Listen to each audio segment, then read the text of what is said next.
Hello and welcome back to another ঘুরতে যাওয়ার blog. জানিও আমাকে সেদিন কেমন লাগছিল।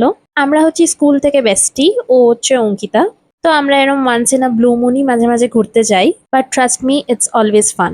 কিছু বন্ধুত্ব আসলে এরমই হয়। সেদিন আমরা গিয়েছিলাম এই ক্যাফেটায়, ক্যাফে বাডিজ এক্সপ্রেসো। খুব যে ভালো ছিল তা না, বাট ইট ওয়াজ ওকে ওকে। আমরা নিয়েছিলাম একটা কফি, একটা বোবা ড্রিঙ্ক আর একটা স্যান্ডউইচ উইচ ওয়াজ ওকেইশ।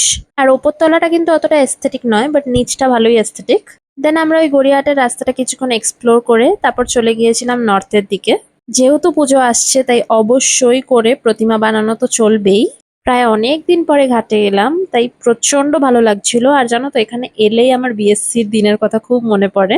কারণ এখানে আমরা সবাই মিলে আসতাম, আর আমার তো প্রচুর মেমোরিজ আছে এখানে, এই জায়গাটা জুড়ে। তোমরা যারা যারা জানো না তাদের বলে দিই, চাপাতলা ঘাটে তো কিছু রেনোভেশনের কাজ চলছিল। এখন মোটামুটি কাজ হয়ে এসছে। তো তোমরাও কিন্তু এবার একদম ফুল দমে এখানে আসতে পারো। আর এখন যেহেতু ওয়েদারটাও প্রচন্ড ভালো থাকে, তাই এখানে ঘুরতেও খুব ভালো লাগবে। বেশ অনেকক্ষণ ঘাটেই বসেছিলাম আর সেই পুরোনো দিনগুলোর কথা ভাবছিলাম, তারপরে একটু চা খেয়ে নিলাম। দেন হেঁটে হেঁটে চলে গিয়েছিলাম ব্রোস কাবাবে। And yeah, that's it for the day. আবার দেখা হচ্ছে, বা